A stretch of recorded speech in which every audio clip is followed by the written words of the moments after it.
Kumikirot ang ulo ni Ara Bautista.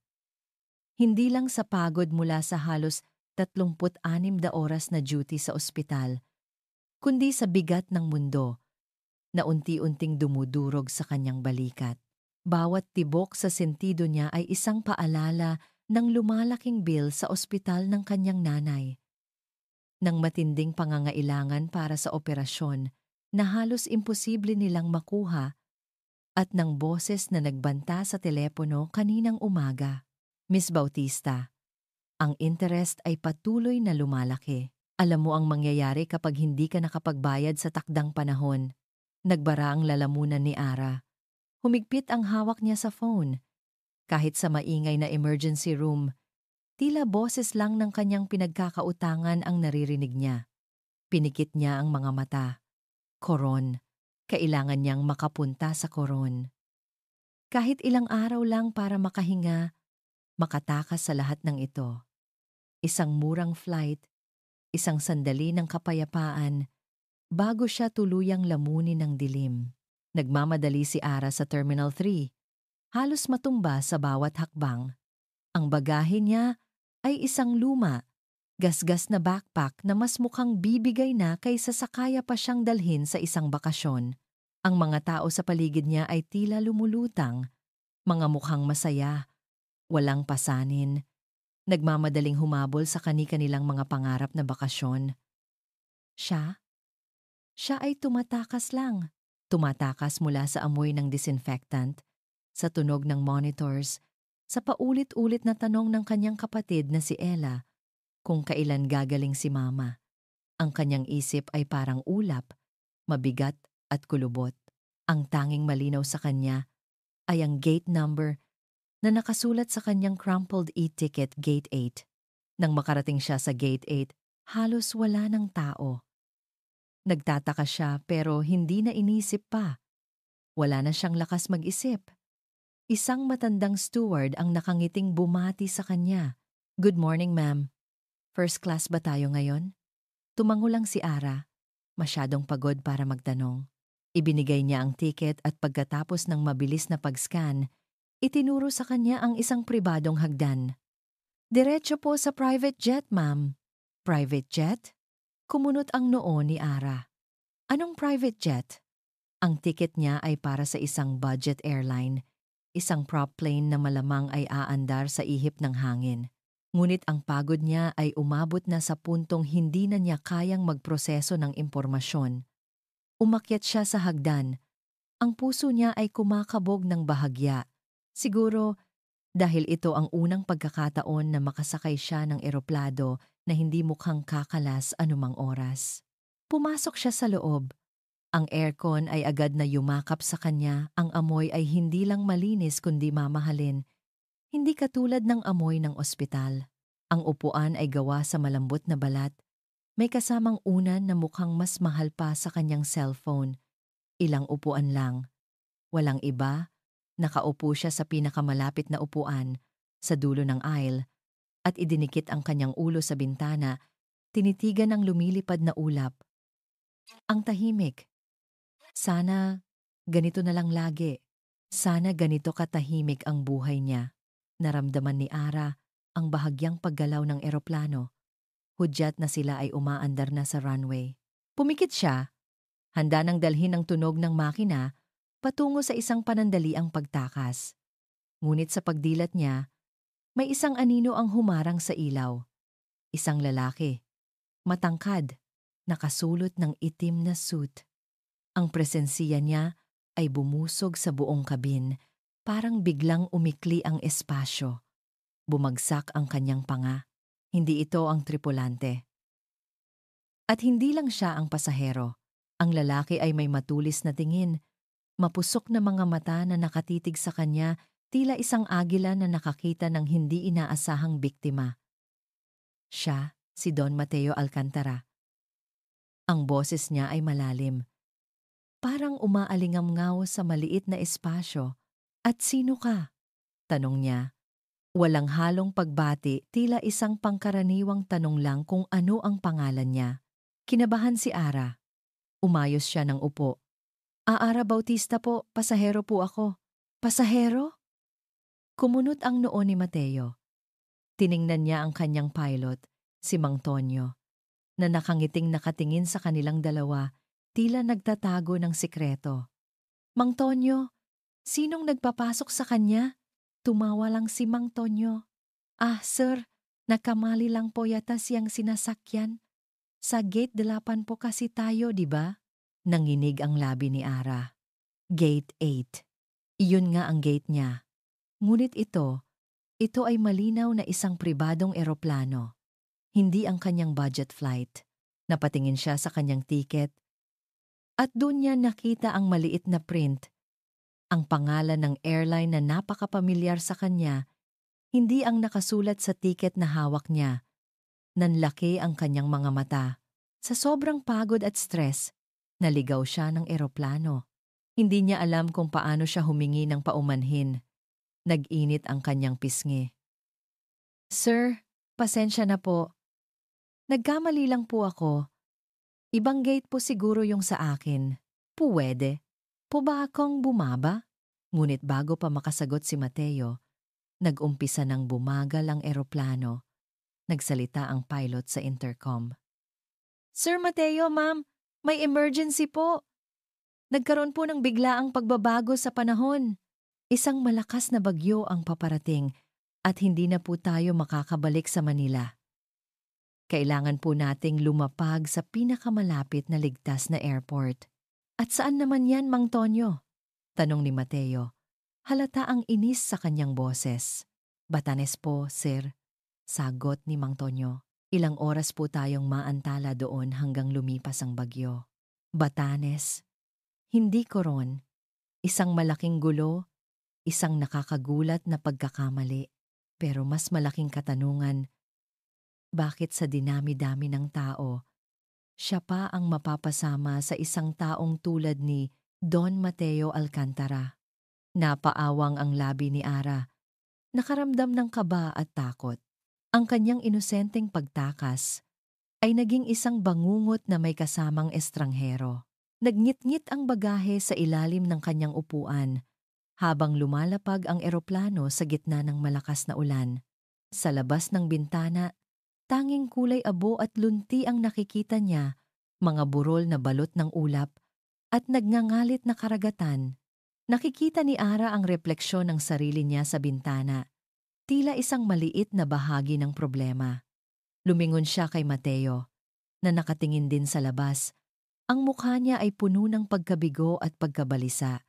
Pagkababa nila ng eroplano, bumungad sa kanila ang isang maliit, halos walang tao na runway.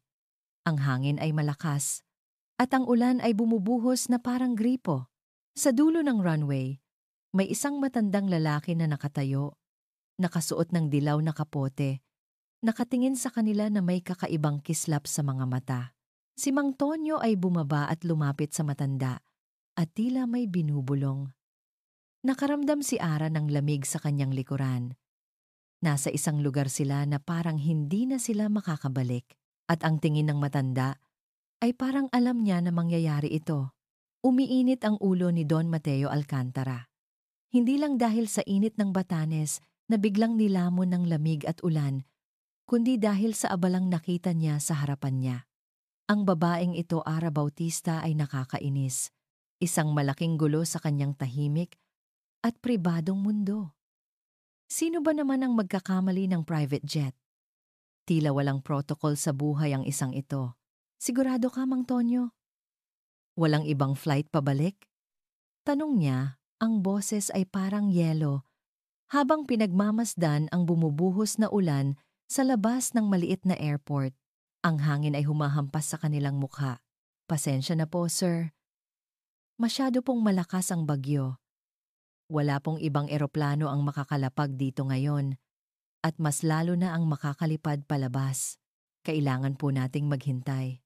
Paliwanag ni Mang Tonyo, na tila sanay na sa pagiging abala ng kanyang amo. Humugot ng malalim na hininga si Mateo. Ito na nga, stuck siya sa Batanes, sa gitna ng bagyo, kasama ang isang babaeng hindi niya kilala na nakakainis ang presensiya.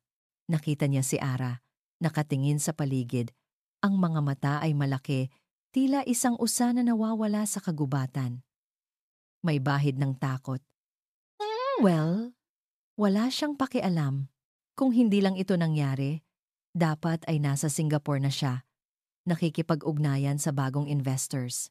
Kinontak ni Mang Tonyo ang ilang lokal na kakilala niya at ilang sandali pa, may dumating na lumang jeepney na halos kasama na nila sa edad. Sumakay sila at doon nagsimula ang paglalakbay sa mga burol ng Batanes na ngayon ay balot ng ulap at ulan. Dumating sila sa isang maliit na tinutuluyan, isang simpleng bahay na gawa sa bato na may 3 kwarto. Masikip, ngunit malinis. Ito lang po ang may bakanteng kwarto, sir, sabi ni Mang Tonyo. At malapit lang po sa dagat, kung sakaling humupa ang bagyo. Agad na pumasok si Mateo sa isang kwarto. Ang pagkabwisit niya ay hindi maitago. Nilapag niya ang kanyang maliit na bag na naglalaman lang ng ilang dokumento at isang laptop.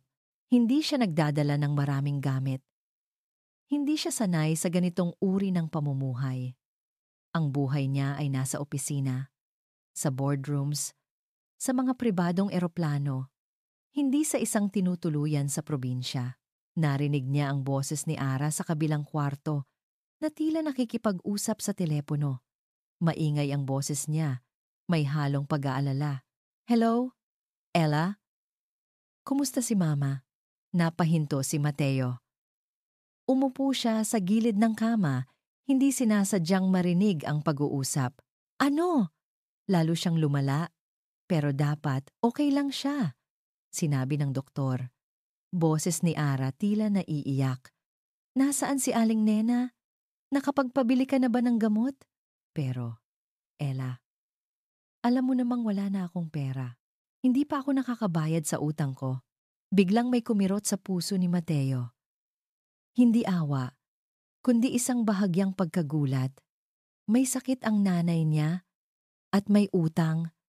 Kung titingnan ang suot at dating ni Ara, hindi na nakakapagtaka. Ang buhay ng babaeng ito ay malayo sa kanyang buhay. Ang kanyang problema ay tunay at masakit. Hindi tulad ng kanyang mga problema na karaniwang nauuwi sa paggastos lang ng milyon-milyon. Hindi niya alam kung bakit, ngunit nanatili siyang nakikinig. Narinig niya ang pagbuntong hininga ni Ara, ang tunog ng pagluha. Huwag kang mag-alala, Ella. Makakahanap ako ng paraan. Hindi ko hahayaang mapahamak si Mama. Kailangan lang nating makahanap ng pera para sa operasyon niya. Mang Ben? Tatawagan ko siya. Huwag kang mag-alala. Mang Ben? Sino si Mang Ben? Tila isang pangalan na hindi niya dapat marinig. Ngunit hindi na inisip pa ni Mateo. May sarili siyang mga problema.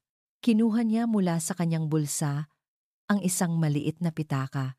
Lumang-luma na ito at halos hindi na niya ginagamit. Ngunit may isang litrato sa loob nito na hindi niya kailanman tinanggal. Isang litrato nila ni Marco. Nakangiti sila. Masaya. Noong panahong hindi pa siya Don Mateo Alcantara, kundi Mateo lang. Masakit pa ring tingnan. Bawat ngiti ni Marco ay isang saksak sa kanyang puso, ang kanyang pinakamatalik na kaibigan. Ang taong pinagkatiwalaan niya ng lahat. Ang taong namatay dahil sa kanya. Hindi siya makakapagpatawad sa sarili niya. Ang alaala ng gabing iyon ay patuloy na bumabalik. Isang itim na ulap na bumabalot sa kanyang isip. Napakagatlabi si Mateo. Ang pagdating ni Ara ay isang malaking istorbo. Ngunit sa ilang sandali, na narinig niya ang pag-uusap nito sa telepono. Tila nagkaroon ng bahagyang pagbabago sa kanyang pananaw. Mula sa pagiging purong istorbo, si Ara ay naging isang taong may sariling pasanin, mas mabigat kaysa sa kanyang sarili. Isang pasanin na nakikita niya, hindi tulad ng sarili niyang pasanin na pilit niyang tinatago. Sinubukan niyang matulog, ngunit ang kanyang isip ay patuloy na naglalaro sa mga problema. Ang bagyo sa labas ay tila nagpapahiwatig ng gulo sa kanyang buhay. Nagising si Mateo sa gitna ng gabi.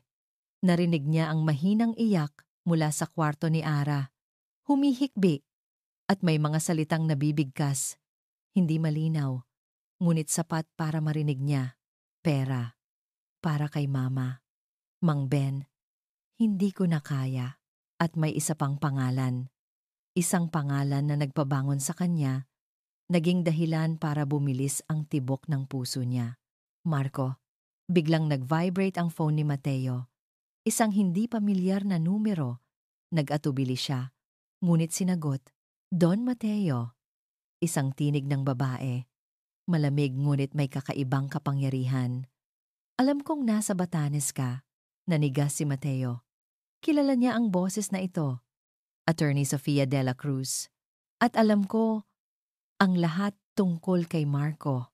Nakaupo si Ara sa bintana ng maliit na kwarto, nakatingin sa labas. 2 araw na silang nakakulong sa Batanes dahil sa bagyo. 2 araw na halos wala siyang magawa kundi mag-alala. Ang tawag ni Ella tungkol sa paglala ng kondisyon ng mama niya ay patuloy na umaalingaw-ngaw sa kanyang isip. Ang banta ni Mang Ben sa telepono ay parang malamig na hanging humahaplos sa kanyang leeg. Wala siyang pera, wala siyang koneksyon sa Manila. Nakakulong siya sa isang isla na hindi niya alam, kasama ang isang taong parang yelo, si Don Mateo Alcantara. Naramdaman niya ang pagkalam ng sikmura. Hindi siya makakain ng maayos. Paano kung may mangyari sa mama niya habang wala siya? Biglang narinig niya ang boses ni Mang Tonyo sa labas. Ara, sumama ka sa amin? May binaharaw na bahay sa kabilang bayan. Kailangan nila ng tulong. Nagatubili si Ara. Gusto niyang magpakabuti sa kwarto at mag-isip ng paraan para makabalik sa Manila. Ngunit ang isang bahagi ng kanyang pagkatao bilang isang nurse, bilang isang Pilipino, ay hindi siya papayag na umupo lang at walang gawin. Sige po, Mang Tonyo, sagot niya at dali-dali siyang lumabas. Nakita niya si Don Mateo sa labas ng pintuan ng kanyang kwarto, nakatayo, nakahalukip-kip, at nakatingin sa labas ng bintana. Ang kanyang mukha ay blanko. Walang emosyon, tila hindi siya interesado sa nangyayari sa paligid. Sir Mateo, sama ka? Tanong ni Mang Tonyo. Pormal na pormal. Umiling lang si Mateo. Kailangan kong tapusin ang trabaho ko. Kayo na lang. Napasimangot si Ara. Trabaho? Sa gitna ng bagyo? May nag-aalala ba siya bukod sa pera niya? Pero hindi na lang siya umimik. Sumama siya kay Mang Tonyo at sa ilang lokal na residente na dumating para tumulong. Naglakad sila sa putikan. Ang hangin ay malakas. At ang ulan ay patuloy na bumubuhos. Nakita ni Ara ang mga matatanda na inilikas, ang mga bata na takot, at ang mga bahay na nasira. Agad siyang kumilos, tinulungan ang mga nurse na lokal na suriin ang mga pasyente, binigyan ng paunang lunas ang mga nasugatan, at inalo ang mga bata.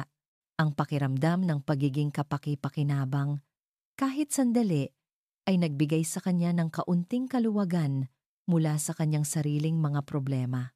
Naramdaman ni Ara ang isang titig sa malayo. Lumingon siya. Sa ilalim ng isang puno, nakatayo si Don Mateo, nakasandal sa puno, pinagmamasdan siya. Ang kanyang mukha ay hindi pa rin mabasa, ngunit may kakaiba sa kanyang mga mata. Hindi na ito inis. Hindi na ito pagkaasar. Tila may tinitingnan siya na hindi niya maintindihan. Nagkatinginan sila saglit at agad na umiwas ng tingin si Mateo. Kinagabihan, nawalan ng kuryente sa buong isla. Tanging kandila at gasera lang ang nagsisilbing ilaw. Ang hapunan ay simple, mga delata at kanin. Nakaupo sila sa isang mahabang mesa, ang mga lokal na residente ay nagkukuwentuhan, ngunit tahimik lang si Mateo. Si Ara naman, pakiramdam niya ay mayroon siyang karamdaman sa tiyan, hindi makakain. Kumusta po, ma'am? Tanong ng isang matandang babae. Si Manang Sol, na siyang may-ari ng tinutuluyan. Mukhang malalim ang iniisip mo. Ngumiti lang si Ara. Pilit. Okay lang po, Manang.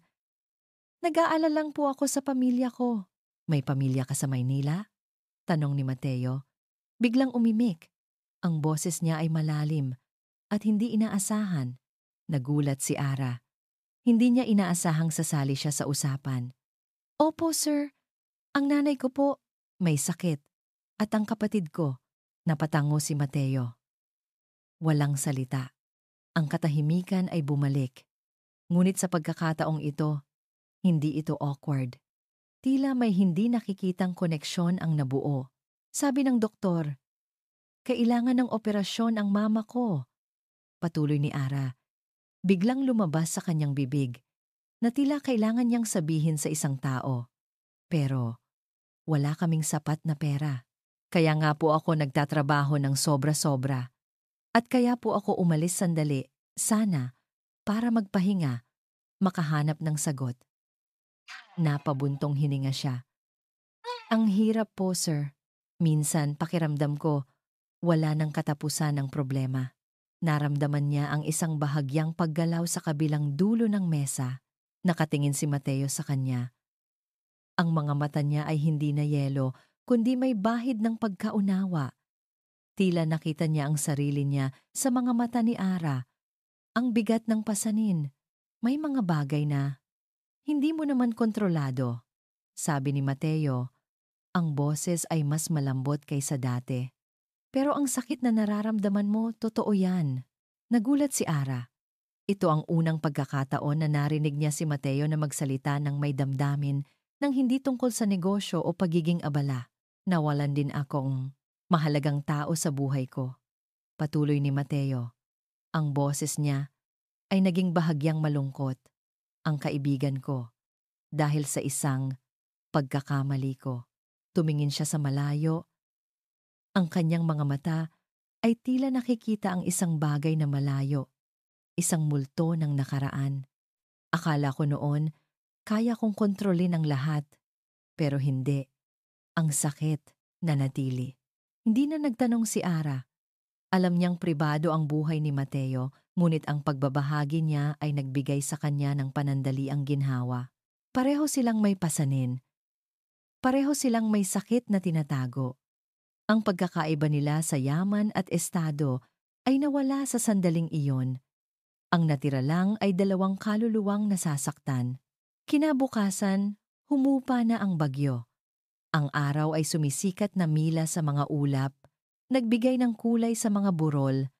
Sir Mateo, Ma'am Ara, sabi ni Mang Tonyo, may daanan na po tayo ngayon sa kabilang bahagi ng isla. Kung gusto niyo po, pwede nating lakarin. Maganda po ang tanawin. Nagatubilis si Mateo. Ngunit nang makita niya ang pagliwanag ng mukha ni Ara, tila nagbago ang isip niya. Sige, sabi niya. Maikli. Naglakad sila sa mga berdeng burol. Ang simoy ng hangin ay sariwa at malinis. Ang tanawin ay nakamamangha. Ang mga matatandang puno ay nakatayo ng matatag. Kahit na sa gitna ng bagyo, ang dagat ay kumikinang sa ilalim ng sikat ng araw. Nagkwentuhan sila ng mga walang kwentang bagay. Tungkol sa mga paboritong pagkain. Tungkol sa mga pangarap noong bata pa. Unti-unting nawala ang pagiging formal ni Mateo. Narinig ni Ara ang tawa niya, isang tunog na hindi niya inaasahang maririnig. At si Mateo naman, nakita niya ang ngiti ni Ara. Ang tunay na ngiti na hindi pilit. Naglalakad sila sa isang gilid ng bangin kung saan makikita ang malawak na karagatan. Biglang natisod si Ara. Agad siyang inalalayan ni Mateo. Ang kamay niya ay naramdaman niya sa braso niya. Mainit, at sa sandaling iyon, ang mga mata ni Mateo ay nagkaroon ng kakaibang kislap, isang bagay na higit pa sa pagkaunawa, at naramdaman ni Ara ang isang kuryente na dumaloy sa kanyang katawan. Kilig, ngunit agad na nag-iba ang ekspresyon ni Mateo. Kumunot ang noo niya. Nag-vibrate ang phone niya. Isang text message. Nakita ni Ara ang pagbabago sa mukha ni Mateo. Bumalik ang kanyang malamig na ekspresyon. Tila may kung anong pader ang biglang bumalik sa pagitan nila. Tiningnan ni Mateo ang phone niya. Lumawak ang kanyang mga mata.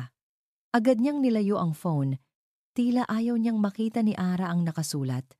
Ngunit huli na, may pangalan siyang nabasa, Sofia de la Cruz. At sa ilalim noon, may isang pangungusap na nagpadugo sa kanyang puso. Marco.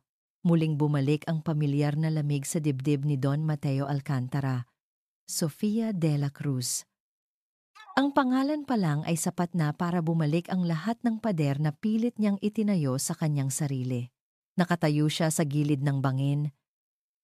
Ang simoy ng hangin ay biglang naging matalas sa kanyang balat, at ang kislap sa mga mata ni Ara ay agad na naglaho, napalitan ng pagkalito. "Excuse me," matipid na sabi ni Mateo, at mabilis siyang lumayo kay Ara. Nagkunwari siyang nagtatago sa hangin, ngunit ang totoo ay kailangan niyang pag-isipan ang sitwasyon. Nakaramdam siya ng bahagyang kaba. Bakit ngayon pa? Bakit dito? At paano nalaman ni Sofia na nasa Batanes siya? May koneksyon ba si Mang Tonyo kay Sofia? Nag-alinlangan siya sa kanyang pinagkakatiwalaan. Hindi siya sumagot sa text ni Sofia. Hindi pa oras. Kailangan niyang maging maingat. Alam niyang hindi lang basta balita ang hinahabol ni Sofia tungkol kay Marco. May mas malalim itong motibo. Lumingon siya pabalik kay Ara. Nakatayo lang ito. Nakatingin sa kanya, may bahid ng pagtataka sa mga mata. Ang ngiti na nakita niya kanina ay nawala na. Ang init na naramdaman niya sa pagitan nila kanina ay biglang naging hangin. Napaatras siya ng bahagya. Nakaramdam ng pagkailang. Hindi siya sanay na may taong tumitingin sa kanya nang may ganoong pagkaunawa at pagtatanong. Ang kanyang mundo ay puno ng mga taong may sariling agenda na hinahabol ang kanyang yaman o impluwensiya. Si Ara? Mukhang hindi siya ganoon. Pagbalik nila sa tinutuluyan, naging mas tahimik si Mateo. Ang bawat sandali na nakikita niya si Ara na nag-aalala sa kanyang pamilya ay nagbibigay sa kanya ng kirot. Ngunit ang kirot na iyon ay sinasapawan ng takot. Takot na madamay si Ara sa gulo niya. Takot na malaman niya ang buong katotohanan. Umupo siya sa sofa sa sala. Nagkunwari na abala sa kanyang laptop. Narinig niya ang boses ni Ara na mahinang nakikipag-usap sa telepono. "Hello, Ella. Kumusta si Mama? Hindi pa rin ba bumubuti? Nasaan si Mang Ben?" Ang boses ni Ara ay nanginginig. Halos hindi marinig. "Ano? May nagpadala ng sulat? Isang abogado? Sino?" Napatigas ang katawan ni Mateo. Abogado? Si Sofia? Malamang. Alam niyang kayang-kaya ni Sofia na halughugin ang lahat ng koneksyon ng sinuman, lalo na kung may utang. Hindi malayo na ito ang paraan niya para masimulan ang kanyang laro. Ang impormasyong iyon tungkol sa utang ni Ara ay marahil galing sa mga banta ni Sofia. Kumuyom ang kanyang kamao. Hindi niya hahayaang madamay si Ara. May nagpadala raw ng letter galing sa isang attorney, Sofia de la Cruz. Rinig niyang sabi ni Ara. Halos pabulong. Sabi niya, kailangan ko raw bayaran ang buong utang bukas o idedemanda nila ako at kukunin ang bahay natin, Ella. Narinig ni Mateo ang pagbagsak ng phone sa sahig. Tumakbo si Ara sa kanyang kwarto at narinig niya ang mahinang paghikbi. Nagngit-ngit ang bagang ni Mateo. Si Sofia nga. Hindi ito aksidente. Sa likod ng kanyang mga mata, bumalik ang imahe ni Sofia de la Cruz sa kanyang opisina sa Manila. Malamig, matatalim ang tingin, at may ngisi sa labi. Sigurado siyang nakikipag-ugnayan ito sa mga contact person ni Mang Ben, ang loan shark. Hindi ito negosyo. Ito ay personal, paghihiganti. Alam niyang matalino si Sofia. Gagamitin nito ang kahinaan ni Ara laban sa kanya. Ang ideya na gagamitin ni Sofia ang pamilya ni Ara para mapalapit sa kanya o kaya'y para saktan siya ay nagpatigas sa kanyang panga. Hindi niya ito papayagan. Kinuha ni Mateo ang kanyang satellite phone at tinawagan si Mang Tonyo na nasa labas, nakikipag-ugnayan pa rin sa traffic control. Mang Tonyo, kailangan nating makauwi sa Manila ngayon na hindi ko nahihintayin ang paghupa ng bagyo. Gamitin mo lahat ng koneksyon, lahat ng impluwensiya. Kailangan ko ng flight palabas dito kahit ano. Nagulat si Mang Tonyo. Pero sir, delikado po. Delikado man o hindi, kailangan nating umalis. Ngayon, diin ni Mateo. Ang boses niya ay walang pag-aalinlangan. Sabihin mo na may emergency meeting sa Manila o kung anuman. Basta, kailangan natin ng clearance para makalabas dito. Hihintayin ko ang tawag mo. Pagkatapos niyang ibaba ang tawag, pumasok siya sa kwarto ni Ara. Nakita niya itong nakasubsob sa unan, umiiyak ng mahina. Nilapitan niya ito. Ngayon lang niya ito nakita ng ganito kadurog. Ara. Mahina niyang tawag. Napaangat si Ara, nagulat. Namumula ang mga mata niya at basa ang pisngi. Sir Mateo, pasensya na po. Ang dami ko pong problema. Narinig ko. Sabi ni Mateo, yung tungkol sa abogado at sa mama mo. Nanlaki ang mga mata ni Ara. Paano niyo po nalaman? Hindi mahalaga kung paano. Ang mahalaga, kailangan nating makauwi sa Manila. Ngayon, diretsahang sabi ni Mateo. Gagamitin ko ang koneksyon ko para makalabas tayo dito. Babayaran ko ang lahat ng kailangan para sa flight. Para sa mama mo, napailing si Ara, halong gulat at pagtanggi. Hindi po, sir. Hindi ko po pwedeng tanggapin. At bakit? Bakit kayo tutulong? Dahil kasalanan ko rin na nadamay ka dito. Sabi ni Mateo, ang boses niya ay bahagyang kumirot. Kung hindi ka sana sumakay sa eroplano ko, hindi ka sana nadamay sa gulo. Hindi niya kayang sabihin sa kanya ang buong katotohanan. Hindi pa. Tinitigan siya ni Ara ng matagal. Ang kanyang mga mata ay puno ng pagtataka at hinala. Ang pagbabago sa salita at galaw ni Mateo mula kanina ay kapansin-pansin. Mula sa pagiging yelo, may biglang init. Mula sa pagiging malamig, biglang nagiging protektado. May koneksyon ba si Mateo sa Attorney Sofia de la Cruz na ito? Bakit niya narinig ang pangalan ni Marco mula sa mga labi ni Mateo kanina? Ano po ang kinalaman niyo sa Attorney Sofia de la Cruz na iyan, sir? Tanong ni Ara. Ang boses ay matatag, kahit na nanginginig ang mga kamay niya. Bakit bigla niyo akong tutulungan? At bakit? Bakit may kinalaman siya? Sa utang ko. Nag-alinlangan si Mateo. Hindi niya kayang sabihin sa kanya ang lahat. Hindi pa. Hindi pwede. Ngunit alam niyang kailangan niyang umaksyon agad. Wala kang kinalaman. Sabi ni Mateo, matigas ang boses. Huwag mo nang intindihin. Basta, kailangan nating umalis dito. Hindi ito sinagot ni Ara. Nakaramdam siya ng matinding kaba. Ang lalaking ito ay puno ng lihim. At ang mga lihim na iyon ay tila may koneksyon sa kanyang mga problema. Ilang sandali pa, tumawag si Mang Tonyo. Sir, may clearance na po tayo. Sa loob po ng 2 oras. Makakalipad na tayo. Nakahinga ng maluwag si Mateo. Magaling. Ayusin mo ang lahat. Binalingan niya si Ara. Maghanda ka. Tumango si Ara. Ngunit ang kanyang mga mata ay nanatiling nakatitig kay Mateo. Ang kanyang isip ay nagtatrabaho.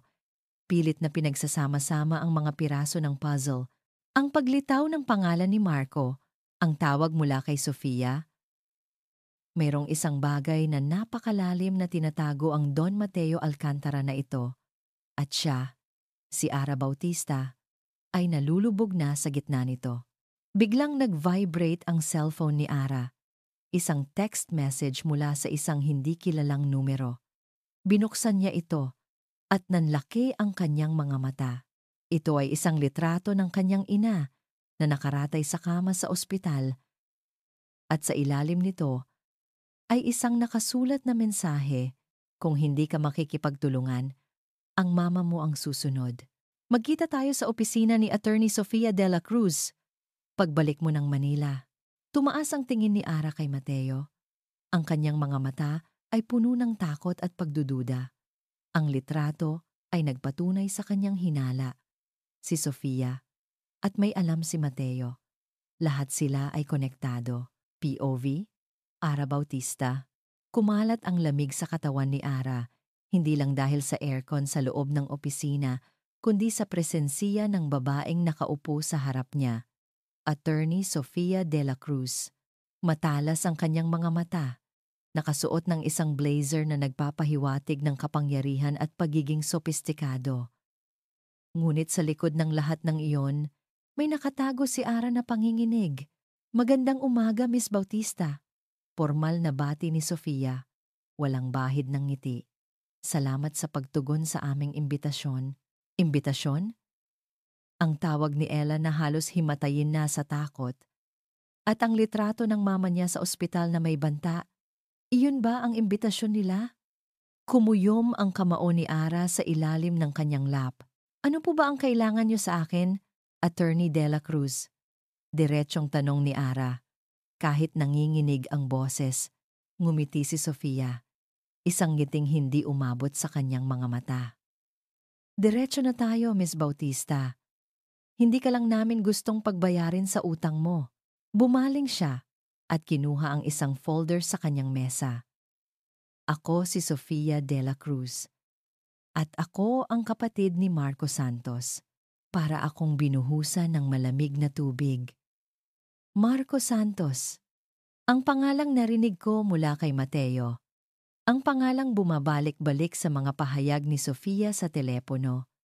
Namumutla si Ara, si Marco.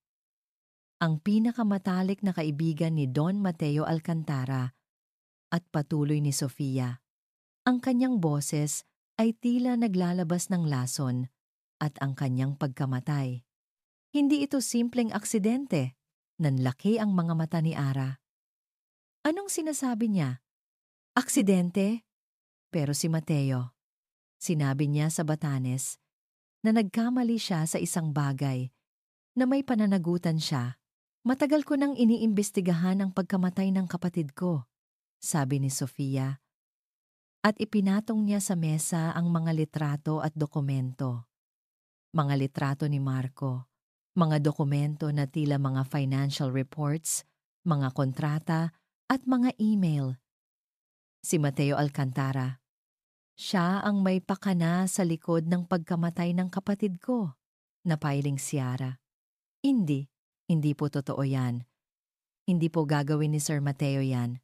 Tumawa si Sofia, isang malakas na tawa na tila walang kaluluwa. Ara Bautista, masyado kang inosente. Ang mga bilyonaryong tulad niya, walang awa. Ang kapatid ko ay may nalalaman tungkol sa mga ilegal na transaksyon ng kumpanya niya. At bago pa niya ito maisiwalat, namatay siya. Akala mo ba nagkataon lang? Itinulak ni Sofia ang isang larawan patungo kay Ara. Larawan ni Marco. Sa likod ng larawan, may nakasulat na PETSA at isang pangalan ng kumpanya na hindi pamilyar kay Ara, ngunit mukhang may koneksyon sa Mateo. Ito ang huling pagpupulong ni Marco bago siya mawala. Kasama niya si Mateo. At pagkatapos noon, wala na si Marco. Naramdaman ni Ara ang pagkirot sa kanyang dibdib. Hindi niya alam kung ano ang dapat paniwalaan. Ang Mateo na nakilala niya sa Batanes, na tila may pinagdadaanan din, o ang Mateo na inilalarawan ni Sofia, isang malupit na negosyante na kayang gawin ang lahat para sa pera. Ngayon, Miss Bautista, sabi ni Sofia, ang kanyang tinig ay nagiging mas matalas.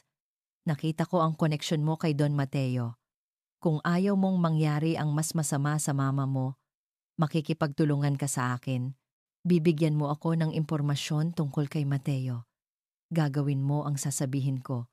O kaya, tumingin siya sa litrato ng mama ni Ara na nakahiga sa kama ng ospital. Ang mama mo ang magdurusa para akong nawalan ng hininga. Pagpipilian sa pagitan ng pagtataksil sa taong tila nagbigay sa akin ng pag-asa o ang buhay ng mama ko. Don Mateo Alcantara, nabalutan ng galit si Mateo. Nalaman niyang nasa opisina ni Sofia si Ara. Nalaman niyang dinidiktahan ni Sofia ang bawat galaw ni Ara. Ang huling mensahe ni Ara, bago siya umalis sa Batanes, ang litrato ng kanyang ina, alam niyang gawa iyon ni Sofia. Hindi na niya kayang maghintay pa. Dumiretso si Mateo sa opisina ni Sofia. Nang buksan niya ang pinto, nakita niya si Ara, nakaupo, namumutla, at si Sofia na may ngising tagumpay sa kanyang labi. Bitawan mo siya, Sofia. Malamig na utos ni Mateo. Napalingon si Sofia. Ang ngiti niya ay nawala, napalitan ng galit. Well, Don Mateo. Ang bilis naman ng dating mo. Akala ko ba abala ka sa pagtatago ng mga lihim mo? Wala kang kinalaman kay Ara, sabi ni Mateo. At humakbang siya palapit kay Ara, tila pinoprotektahan ito. Wala siyang alam sa mga gulo mo. Tumayo si Sofia. Wala siyang alam? O ayaw mo lang malaman niya ang katotohanan? Ang katotohanan na ikaw, Don Mateo, ang responsable sa pagkamatay ng kapatid ko. Naramdaman ni Ara ang biglang paghigpit ng hawak ni Mateo sa kanyang braso. Nagsisinungaling ka? Sofia? Matigas na sabi ni Mateo. Ngumisi si Sofia. Nagsisinungaling? May mga ebidensya ako, Mateo. Mga ebidensya na nagpapakita na ikaw at si Marco ay nagkaroon ng matinding alitan bago siya mamatay. Mga ebidensya na nagpapakita ng ilegal na transaksyon na sangkot ang kumpanya mo. Muling bumalik ang mga alaala. Ang gabing iyon, ang argumento, ang paghaharap, ang baril, ang dugo, flashback. Ang dilim ng gabi, ang ulan na bumubuhos. Si Marco, nakahandusay sa lupa, duguan, at siya, Mateo, nakatingin. Walang magawa. Nagngit-ngit ang bagang ni Mateo. Ang mga akusasyon ni Sofia ay parang mga kutsilyong tumutusok sa kanyang kaluluwa. Ang sakit, ang pagkakasala, ang pagkabigo, lahat ay sumasabog sa kanyang isip. Ang kapatid ko, isang simpleng tao na gustong lang gumawa ng tama. At dahil sa'yo, namatay siya. Sigaw ni Sofia. Wala kang kaluluwa, Mateo. Hindi ka naiiba sa mga kriminal. Napatingin si Ara kay Mateo. Ang kanyang mukha ay puno ng matinding sakit, isang sakit na hindi niya kailanman nakita. Ang kanyang mga mata ay naging pula, at ang kanyang panga ay nanginginig. Ang maskara niya ay unti-unting nababaklas. Tama na, Sofia! Sigaw ni Mateo. Ang boses niya ay nanginginig sa galit at sakit. Hindi ito nangyari sa paraan na iniisip mo. Ano pa ang gusto mong sabihin? Sigaw ni Sofia. Wala nang maitatago pa, Mateo. Ang katotohanan ay lalabas. Lalabas na ikaw ang may pakana sa lahat. Napakayuko si Mateo. Humugot siya ng malalim na hininga, tila nangangalap ng lahat ng lakas. Ang pag-amin ay masakit, ngunit kailangan niyang gawin ito para kay Ara. Para sa katotohanan, tumaas ang tingin niya. Ang mga mata niya ay diretsyong nakatingin kay Sofia at pagkatapos ay kay Ara. Hindi aksidente ang pagkamatay ni Marco. Sabi ni Mateo, ang boses niya ay malalim, tila nagmumula sa kaibuturan ng kanyang pagkatao. Pinatay siya. Nagulat si Sofia. Napatigil siya. Nawala ang kanyang ngisi. Ang kanyang mga mata ay nanlaki. Hindi niya inaasahan ang pag-amin na ito. Si Ara naman, para siyang nabingi. Pinatay? Hindi aksidente?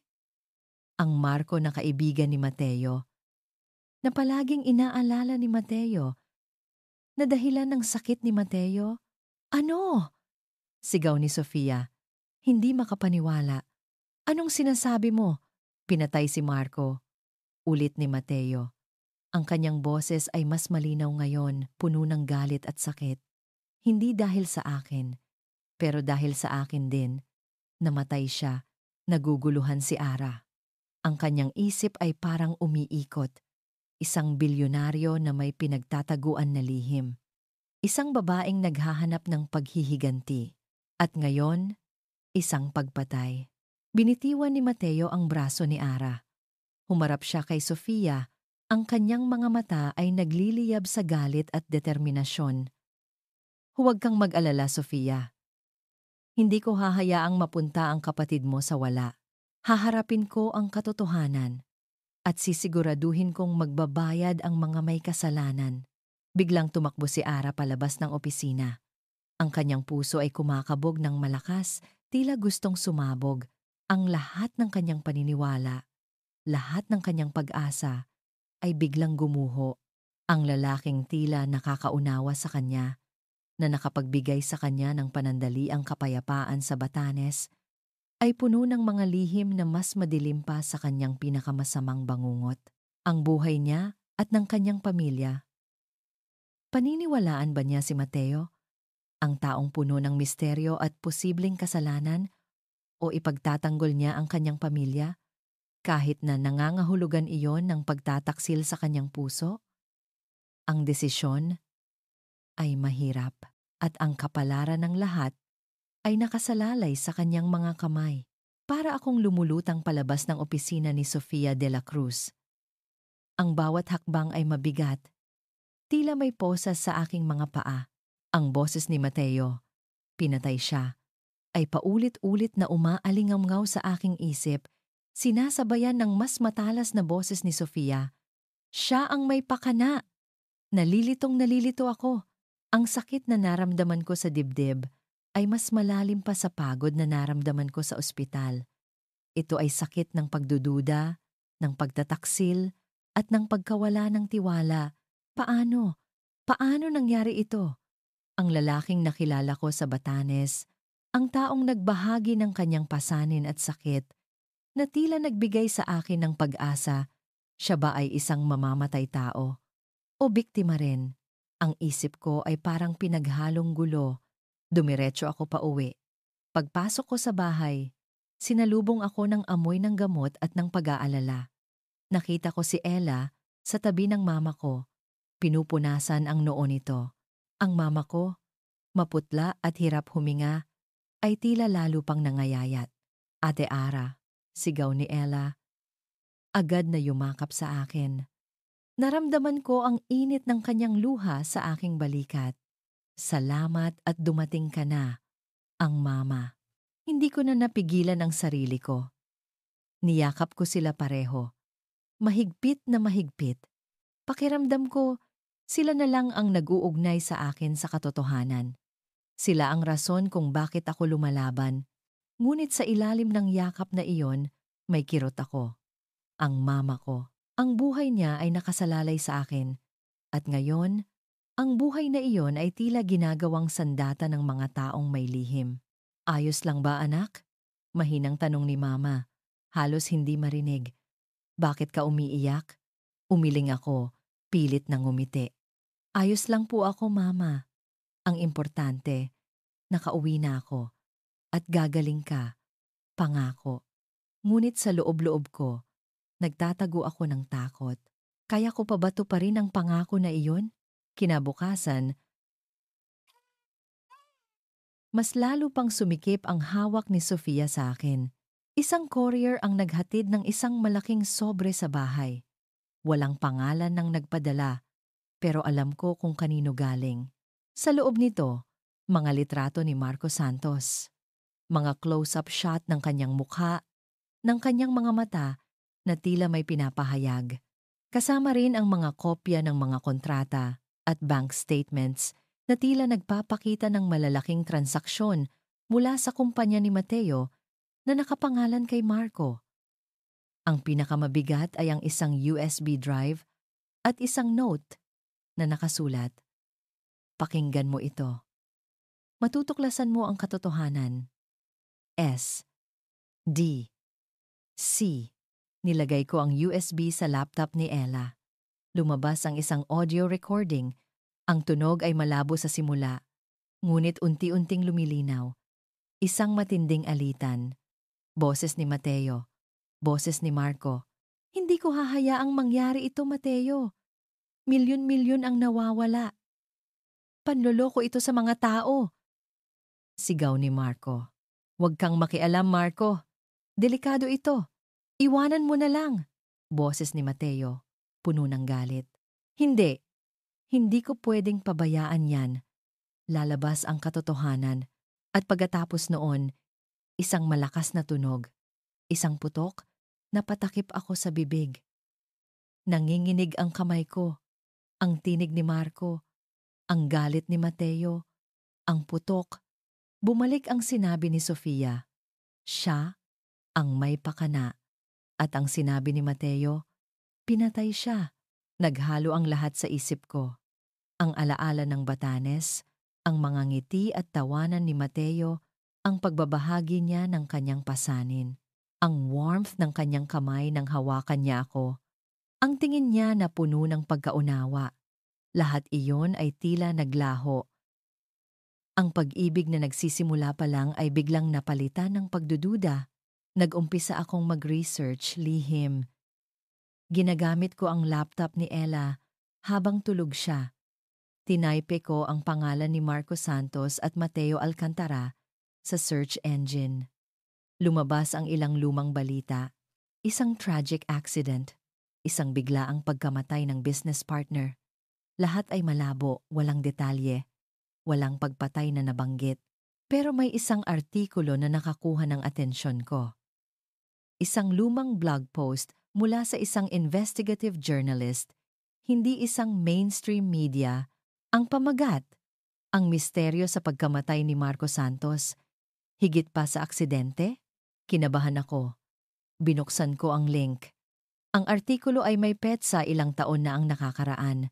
Sinasabi nito na may mga haka-haka tungkol sa pagkamatay ni Marco na tila hindi ito simple. May mga binanggit na power struggle sa loob ng isang malaking korporasyon at isang project na tila nagkakahalaga ng bilyon-bilyon. Walang tiyak na pangalan ng korporasyon, pero ang mga pahiwatig ay malinaw. Ang isang talata ang nagpatindig sa aking balahibo. May mga bulong-bulungan na ang mga kamay ng isang maimpluwensyang tao ang nasa likod ng insidenteng ito upang itago ang isang malaking iskandalo. Ang Project X na nakatakdang magdulot ng malaking kita ay sinasabing may bahid ng korupsyon. At si Marco Santos, ang tapat na empleyado na posibleng nalaman ng katotohanan, ang naging biktima. Project X? Korupsyon? Hindi na ito tungkol lang sa utang ko o sa paghihiganti ni Sofia. Ito ay mas malaki. Mayroong malalim na butas ang aking mundo. Napatingin ako sa litrato ni Mateo sa social media, isang lumang litrato na nakita ko habang nagre-research. Nakangiti siya. Isang ngiti na tila ngayon ay puno ng kasinungalingan. O kaya naman, puno ng sakit na itinago ng matagal. Hindi ko na alam kung sino ang paniniwalaan ko. Naramdaman ko ang kirot sa aking dibdib. Ang ideya na ang Mateo na nakilala ko ay isang halimaw ay masakit. Ngunit ang ideya na ang mama ko ay malalagay sa panganib dahil sa akin ay mas masakit. Nakatitig ako sa screen, hinahanap ang bawat piraso ng impormasyon na pwede kong makuha. May nagsasabi sa akin na hindi pa ito ang buong kwento. Biglang nag-pop up ang isang notification sa screen. Isang mensahe mula sa isang kakaibang email address. Walang pangalan, walang subject. Binuksan ko ito. Ang nakasulat ay maikli, ngunit parang kidlat na tumama sa akin. Ang alam mo ay bahagi pa lang ng katotohanan. Huwag kang magtiwala kahit kanino. Hanapin mo ang Project X at ang kumpanya ni Don Mateo. May mas malaki pang nakatago. Kasama nito, isang hindi pamilyar na IP address. Nag-aapoy sa galit ang dibdib ni Don Mateo Alcantara. Nakita niya ang mensahe ni Sofia kay Ara, ang litrato ni Aling Nena, ang banta. Alam niyang ginagamit ni Sofia ang kahinaan ni Ara, ang pagmamahal nito sa pamilya, para saktan siya. At ang ideya na ang isang inosenteng tao tulad ni Ara ay nadadamay sa kanyang gulo, Kinailangan niyang kumilos. Mabilis, ngunit kailangan din niyang maging maingat. Alam niyang hindi lang si Sofia ang kanyang kalaban. May mas malaki pa sa likod nito. Tumawag siya kay Mang Tonyo. Mang Tonyo, kailangan nating magkita. Ngayon na. Kailangan kong malaman ang lahat ng nalalaman mo tungkol sa Project X at kung sino ang mga tao na kasama ni Marco noon. Pero sir, delikado po iyan. Narinig niyang sagot ni Mang Tonyo. May bahid ng pag-aalala sa boses. May mga taong gusto ring itago ang Project X at hindi sila nagdadalawang isip na gumawa ng masama. Alam ko, matigas na sabi ni Mateo. Kaya nga kailangan natin maging maingat. Pero mas delikado kung wala akong gagawin.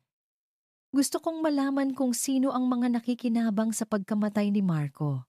Nag-set up sila ng tagpuan sa isang liblib na coffee shop malayo sa sentro ng Manila. Pagdating ni Mang Tonyo, agad na napansin ni Mateo ang pag-aalala sa mukha nito. Sir Mateo, matagal ko nang gustong sabihin ito sa inyo. Simula ni Mang Tonyo. Ang kanyang boses ay mahina, tila takot na marinig ng iba. Si Marco po, malaki ang nalaman niya tungkol sa Project X. Hindi ito tungkol lang sa ordinaryong negosyo. Ito po ay may bahid ng korupsyon. May mga opisyales po ng gobyerno na sangkot at ilang malalaking negosyante. At ang kapatid ko, si Marco, nahuli niya ang lahat. Napatigas si Mateo. Korupsyon. Sino? Anong project? Isang malaking infrastructure project po sa probinsya. May pondo po na nawawala at may mga paglagda ng kontrata na pinagpipilitan kahit hindi dumaan sa tamang proseso. At si Marco po, hawak niya ang lahat ng ebidensya. Mga accounts, mga recordings, mga dokumento. Gusto niya itong isiwalat sa inyo, sir. Pero hindi na siya nagkaroon ng pagkakataon. Bumalik ang mga alaala ng huling pag-uusap nila ni Marco. Ang galit ni Marco sa telepono. Ang desisyon ni Marco na umalis sa kumpanya at ang pagbabanta. Flashback.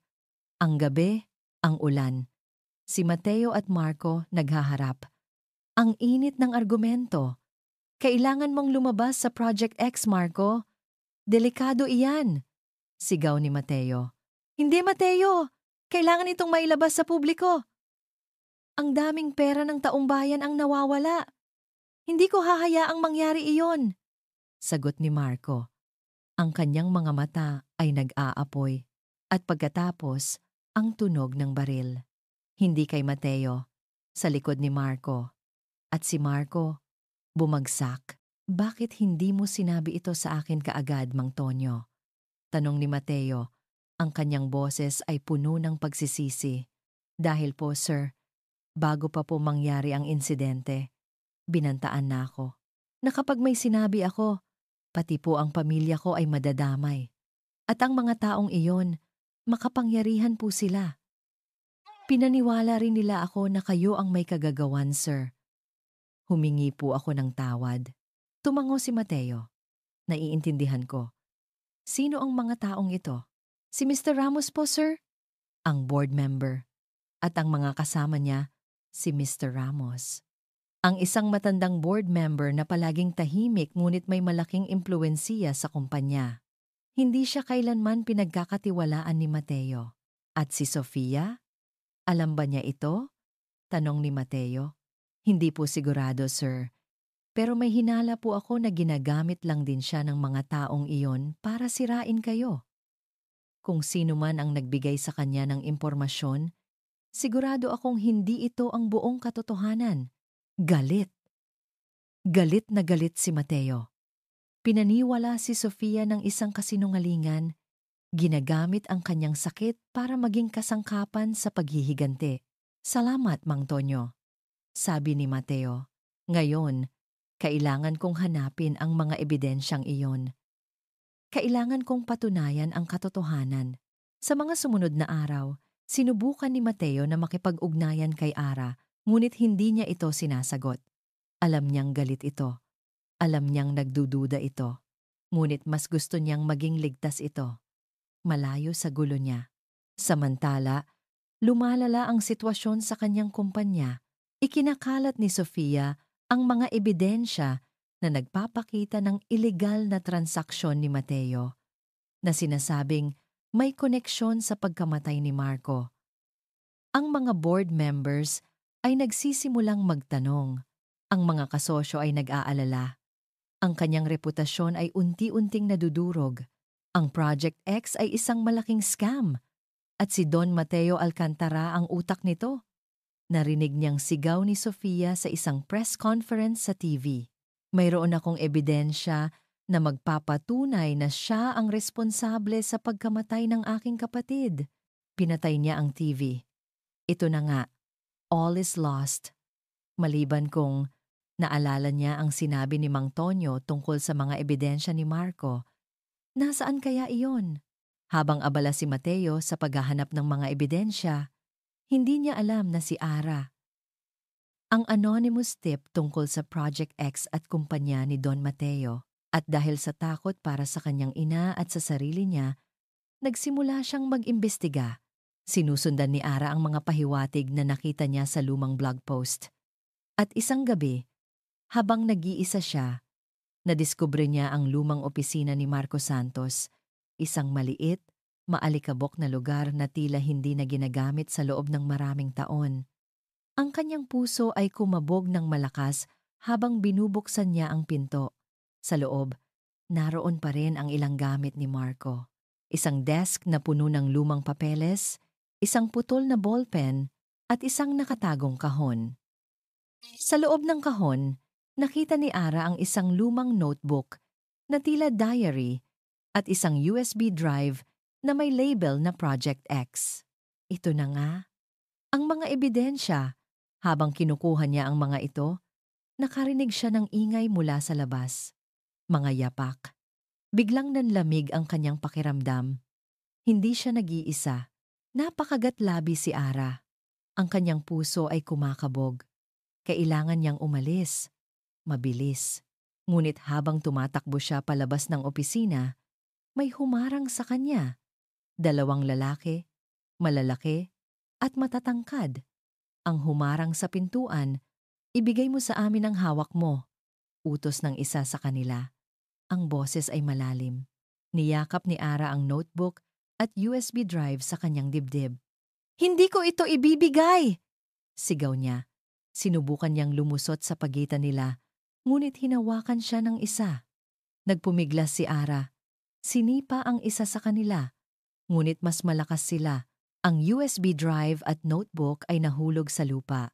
Sinubukan niyang abutin, ngunit sinipa ito ng isa sa mga lalaki palayo sa kanya. Nanginig si Ara. Ang kanyang puso ay kumakabog ng malakas. Biglang may dumating. Isang malakas na suntok ang bumagsak sa mukha ng isa sa mga lalaki. Natumba ito, at nakita ni Ara si Mateo.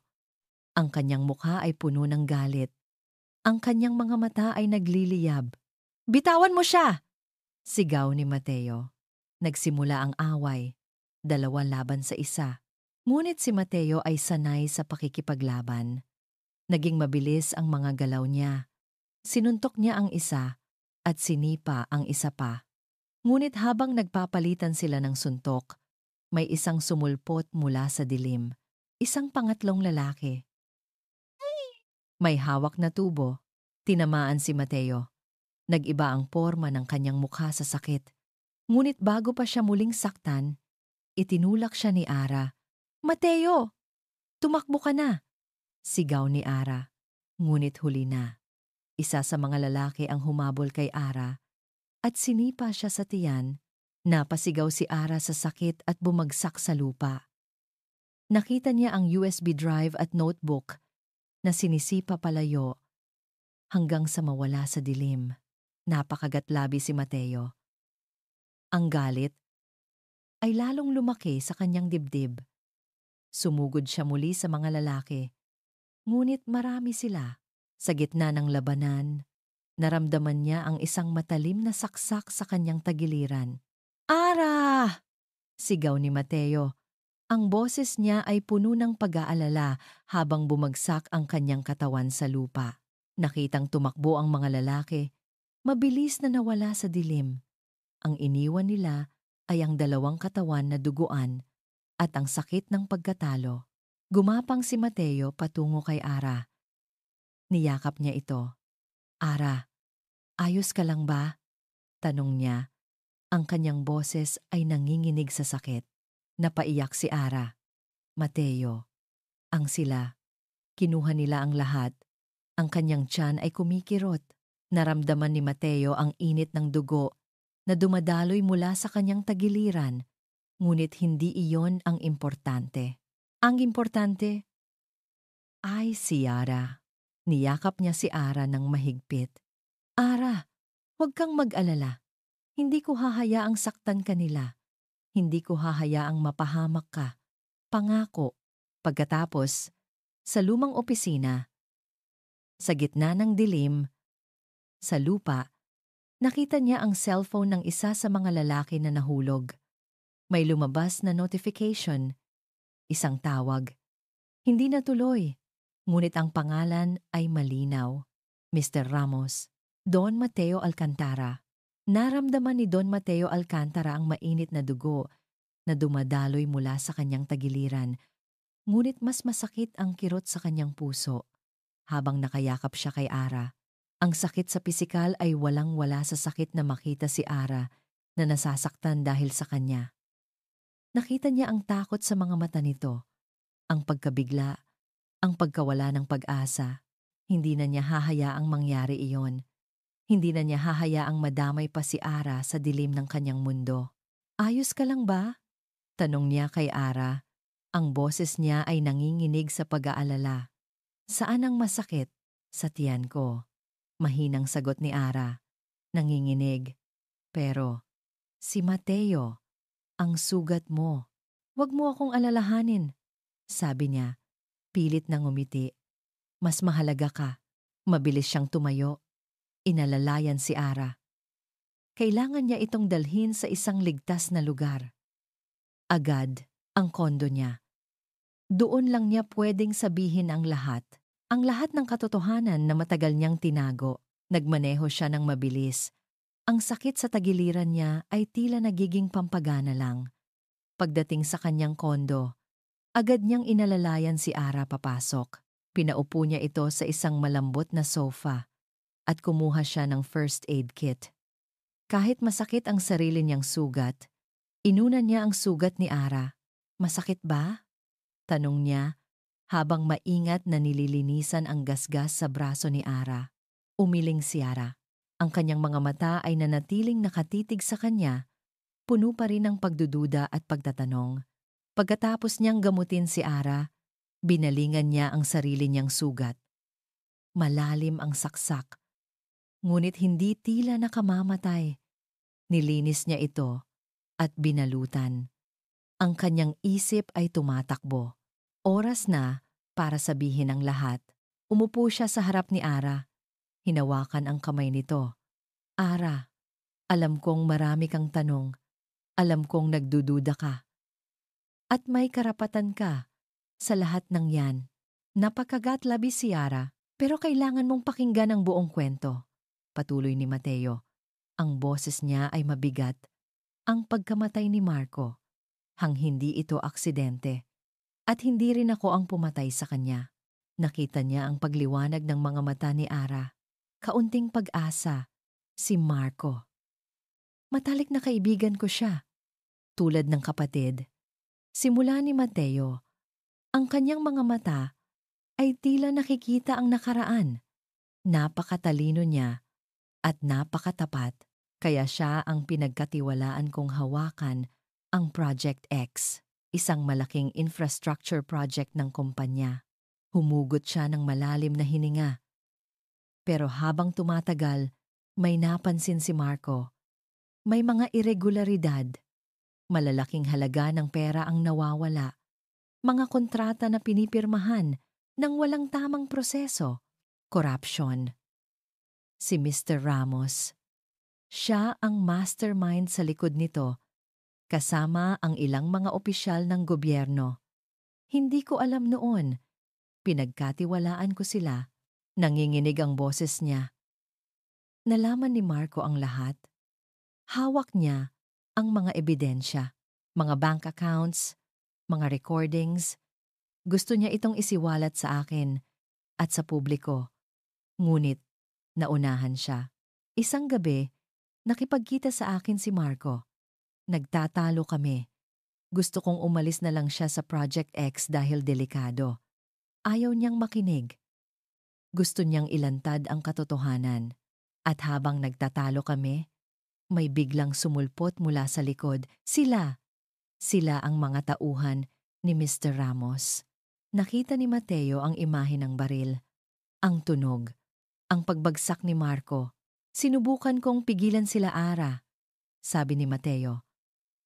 Ang kanyang boses ay puno ng pagsisisi. Pero marami sila. At ako ay nag-iisa. Hindi ko siya nailigtas. Ang luha ay dahan-dahang pumatak mula sa kanyang mga mata. Dahil sa akin, namatay si Marco. Dahil sa pagiging bulag ko. At sa pag-asa kong kaya kong kontrolin ang lahat, tinago ko ang lahat. Dahil kung ilalabas ko ang katotohanan noon, masisira ang pangalan ni Marco. Masisira ang kumpanya. At ang mga taong may kasalanan, sila ang mananalo. Kaya naghintay ako ng tamang panahon. Ng tamang ebidensya, si Sofia. Nalaman niya ang tungkol sa Project X. Nalaman niya ang tungkol sa pagkamatay ni Marco. Ngunit ang impormasyong nakuha niya ay hindi kumpleto. Pinaniwala siya ni Mr. Ramos at ng mga kasama niya na ako ang may kagagawan. Ginagamit lang nila siya para saktan ako at para itago ang tunay na katotohanan. Tiningnan ni Mateo si Ara. Ang kanyang mga mata ay puno ng pakiusap. Ara, hindi ako mamamatay tao. Puno ako ng pagkakasala, oo. Puno ako ng mga lihim, oo. Pero hindi ako masamang tao. At hindi ko kailanman hahayaang may masaktan dahil sa akin, lalo na ikaw. Pove, Ara Bautista. Ang bawat salita ni Mateo ay tumatama sa aking puso. Ang kanyang pag-amin. Ang kanyang mga luha. Ang kanyang sakit.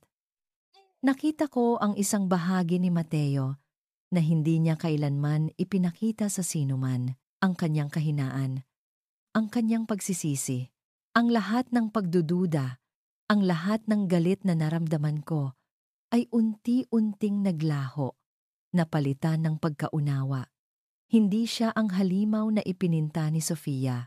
Siya ay isang taong nasasaktan na may dalang mabigat na pasanin at ang kasalanan na naramdaman niya ay tunay. Niyakap ko siya. Mahigpit na mahigpit. Mateo, alam ko, naniniwala ako sa'yo. Ang pag-amin ay galing sa kaibuturan ng aking puso. Ang pagtitiwala ay bumalik. Mas matatag kaysa dati. Dahil ngayon, nakita ko ang buong Mateo. Ang hindi perpekto, ang may sakit. Ngunit ang tunay, salamat, Ara. Mahinang sabi niya. Ang kanyang boses ay tila nagulat pa rin sa aking reaksyon. Salamat sa pagtitiwala. Paano ngayon? Tanong ko. Nakuha nila ang ebidensya. Ang USB at notebook. Alam ko, sabi ni Mateo. Pero hindi pa tapos. Nakita ko ang nag-call sa phone ng isa sa kanila. Si Mr. Ramos. Agad kaming kumilos. Tinawagan ni Mateo si Mang Tonyo. Mang Tonyo, nahanap na natin ang mga taong nasa likod ng lahat, si Mr. Ramos. At kinuha nila ang ebidensya ni Marco. Nasaan po kayo, sir? Pupuntahan ko kayo, sagot ni Mang Tonyo. Nang dumating si Mang Tonyo, agad siyang nag-aalala nang makita ang sugat ni Mateo at ang gulat pa rin sa mukha ni Ara. Sir, ma'am, ano po ang nangyari? Tanong niya, may bahid ng pag-aalala. Ikinuwento ni Mateo ang lahat. Ang pagdating namin ni Ara sa opisina ni Marco, ang paghahanap ng ebidensya at ang pag-atake ng mga tauhan ni Mr. Ramos. Kaya po pala, sabi ni Mang Tonyo. Mayroon po akong kopya ng ilan sa mga emails at bank statements na ibinigay sa akin ni Marco noon. Hindi ko alam kung kumpleto ito, pero baka makatulong. Nanlaki ang mga mata namin ni Mateo. Nasaan, Mang Tonyo? Tanong ni Mateo. Puno ng pag-asa, kinuha ni Mang Tonyo ang isang lumang USB drive mula sa kanyang bulsa. Ito po, sir. Ito ang binigay ni Marco sa akin bago siya mamatay. Sabi niya, ingatan ko raw para kaming nakakita ng ginto. Hindi man ito kumpleto, ngunit ito ay isang panimula. Nagplano kami. Ang layunin ay hindi lang ang paghahanap ng katarungan para kay Marco, kundi ang pagliligtas sa mama ko at ang pagpapanumbalik ng dangal ni Mateo at ng kumpanya. Kailangan nating ipaalam ito sa publiko, sabi ni Ara. Hindi lang sa board. Kung lalabas sa media, mas mahirap para sa kanila na itago ang katotohanan, napatango si Mateo. Tama ka, pero kailangan nating maging maingat. Masyadong makapangyarihan si Mr. Ramos at si Sofia. Kailangan nating ipaalam sa kanya ang buong katotohanan. Mayroon akong plano, sabi ni Mateo. Kailangan nating magkaroon ng emergency board meeting at sa meeting na iyon, ilalabas natin ang lahat ng nalalaman natin, ang mga ebidensya. Ang totoong kwento sa likod ng Project X. Naramdaman ko ang kaba, ngunit sa pagkakataong ito, hindi ito takot. Ito ay kaba ng paglaban. Magkasama kami ni Mateo at alam kong kaya namin ito. Kinabukasan, ang balita ng emergency board meeting ng kumpanya ni Don Mateo Alcantara ay kumalat ng mabilis. Ang mga board members, ang mga media, at syempre, si Attorney Sofia de la Cruz ay naroon. Pumasok kami sa boardroom. Nakita ko si Sofia, nakatayo sa isang gilid, ang kanyang mga mata ay nanlilisik sa galit at tagumpay. Nakita ko rin si Mr. Ramos, nakaupo sa isang dulo ng mesa. Kalmado, tila wala siyang ginagawang masama. Tumayo si Mateo sa gitna ng silid. Ang kanyang mga mata ay diretsyong nakatingin kay Mr. Ramos at kay Sofia. Salamat sa inyong pagdating. Simula ni Mateo, ang kanyang boses ay malakas at matatag. Mayroon akong sasabihin sa inyo. Isang bagay na kailangan niyong malaman. Ang lahat ng mata ay nakatingin sa kanya. At sa tabi niya, nakatayo ako. Si Ara Bautista, nakatayo ng matatag, puno ng pagtitiwala. Alam ko ang lahat. Matigas na sabi ni Mateo. Ang kanyang mga mata ay diretsyong nakatingin kay Mr. Ramos. Alam ko ang lahat tungkol sa Project X. At alam ko kung paano namatay si Marco Santos. At alam ko kung sino ang may kasalanan. Nakatingin ako kay Mateo habang nakatayo siya sa harap ng mga board members at ng iilang miyembro ng media na pinayagang makapasok. Ang kanyang boses ay matatag, puno ng kapangyarihan, ngunit may bahid ng sakit na nararamdaman ko mula sa aming pag-uusap. Sa kanyang tabi, nakatayo ako. Ang puso ko ay kumakabog. Hindi sa takot, kundi sa kaba ng paglaban. Ako, si Don Mateo Alcantara, ay tumatayo sa inyong harapan hindi lamang upang linawin ang aking pangalan, kundi upang isiwalat ang isang katotohanan na matagal nang inilibing. Simula ni Mateo, ang pagkamatay ng aking kaibigan at kasosyo, si Marco Santos, ay hindi isang aksidente. Siya ay pinatay. Parang may bumagsak na kidlat sa silid. Nagulat ang lahat. Si Mr. Ramos, na nakaupo sa dulo ng mesa, ay biglang kumunot ang noo.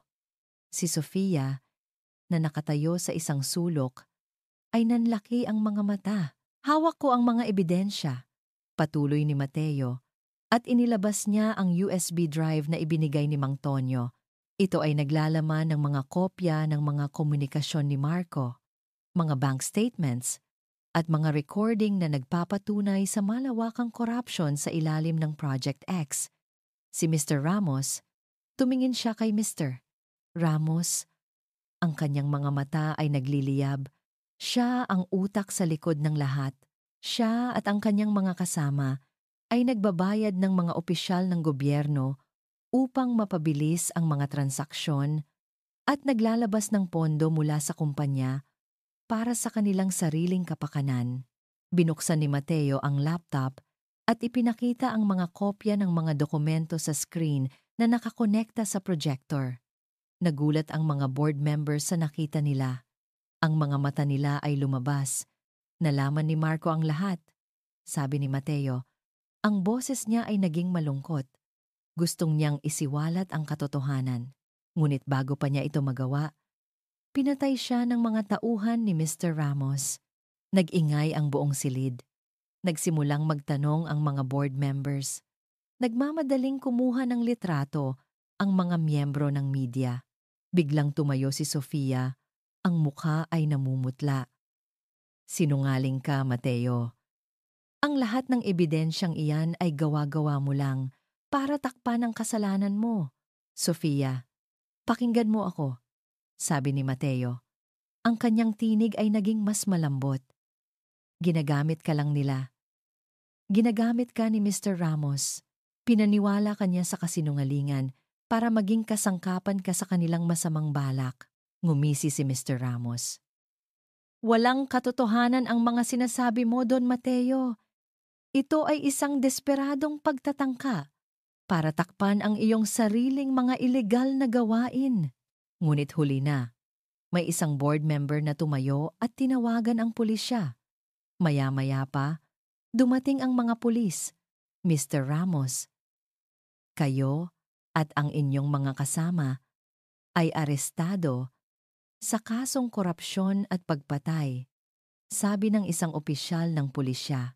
Nanlaban si Mr. Ramos, ngunit mabilis siyang napigilan ng mga pulis. Nagkagulo ang silid. Ang kanyang mga kasama ay inaresto rin. Naiwan si Sofia. Nakatayo, nanginginig. Nakatingin siya kay Mateo at pagkatapos ay sa akin. Ang kanyang mga mata ay puno ng pagkalito, ng galit at ng isang bagong klase ng sakit. Ang lahat ng kanyang pinaniniwalaan ay gumuho sa isang iglap. Ang paghihiganti na kanyang pinagsikapan, ang galit na nagpatibay sa kanya, ay pawang isang kasinungalingan. Lumapit ako kay Sofia. Ang kanyang mukha ay basang-basa na ng luha. Nanginginig ang kanyang buong katawan. Sofia, tawag ko. Mahina. Hindi. Hindi totoo yan. Bulong niya. Halos hindi marinig. Hindi. Si Kuya. Pinatay. At hindi si Mateo ang may kasalanan. Sofia, ginamit ka lang nila. Sabi ko, ang aking boses ay puno ng awa. Ang pagmamahal mo sa kapatid mo ang ginamit nilang sandata. Pero hindi ito ang katotohanan na kailangan mong dalhin. Tiningnan niya ako.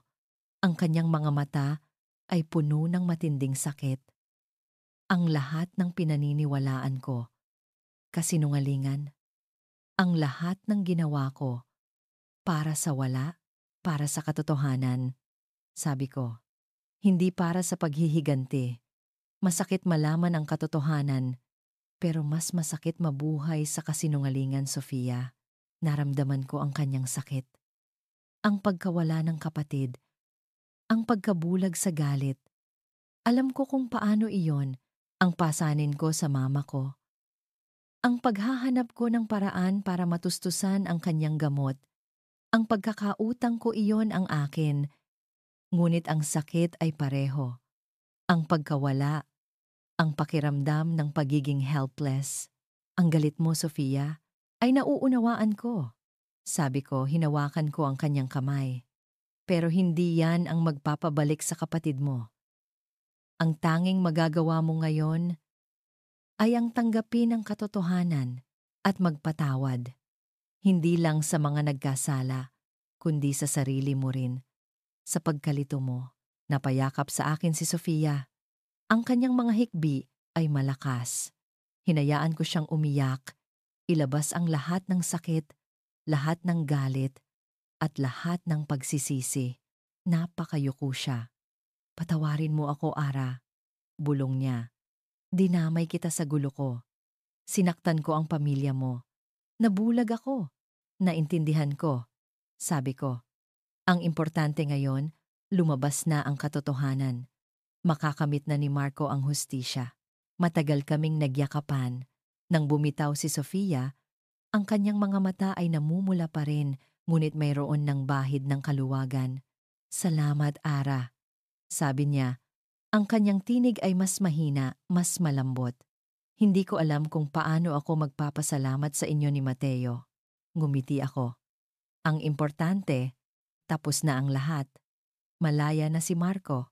Tumingin siya sa akin, pagkatapos ay kay Mateo, na nakatingin sa aming dalawa. May bahid ng pagkaunawa at pag-asa sa kanyang mga mata. Naramdaman ko ang init ng tingin ni Mateo. Ngumiti si Sofia. Isang ngiting hindi ko kailanman nakita mula sa kanya. Isang ngiti ng tunay na kalungkutan, ngunit may bahid ng kapayapaan. Ako. Kailangan kong umalis, sabi ni Sofia. Kailangan kong magsimula ulit. At kailangan kong ipagpatuloy ang ipinaglalaban ni Marco sa tamang paraan. Huminga siya ng malalim. Mateo, Ara, sana mahanap ninyo ang kaligayahan. Sana maging masaya kayo. Tinalikuran niya kami. Naglakad siya palabas ng boardroom. Dahan-dahan, tila may bagong landas na tinatahak. Ang kanyang figura ay unti-unting lumiliit, hanggang sa tuluyan siyang mawala sa paningin. Naiwan kami ni Mateo. Magkatabi. Ang mundo ay biglang naging mas payapa. POV. Ara Bautista. Isang linggo na ang lumipas. Mula nang bumagsak ang imperyo ni Mr. Ramos, ang buong bansa ay nagulat sa balita. Ang iskandalo sa Project X ay sumabog at ang katotohanan sa likod ng pagkamatay ni Marco Santos ay lumabas.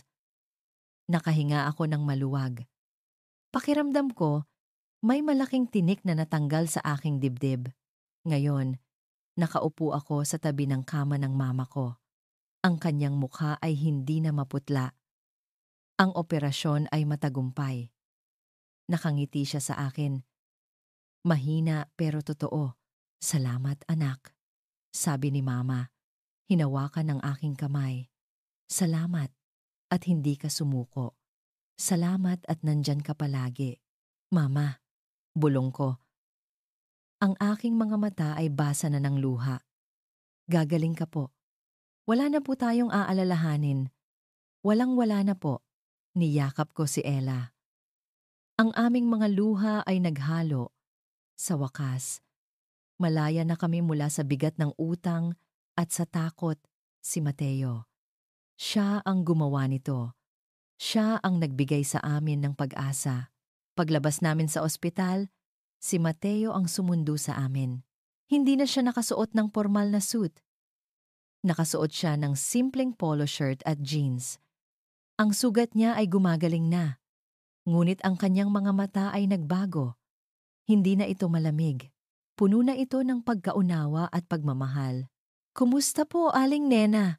Tanong ni Mateo. Ang kanyang boses ay malambing. Ayos na po ako, Don Mateo. Sagot ni Mama. Nakangiti. Salamat sa tulong mo. Kung hindi dahil sa'yo, wala pong anuman.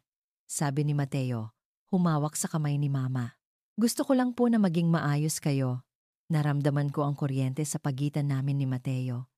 Ang koneksyon na nagsimula sa Batanes ay lumalim. Nagiging mas matatag, mas totoo. Isang hapon, niyaya ako ni Mateo sa sementeryo. Alam kong pupuntahan namin si Marco. Nakasuot siya ng puting polo. Ang kanyang mukha ay kalmado, ngunit may bahid ng kalungkutan. Nakatayo kami sa harap ng puntod ni Marco Santos. Ang puntod ay malinis, may sariwang bulaklak.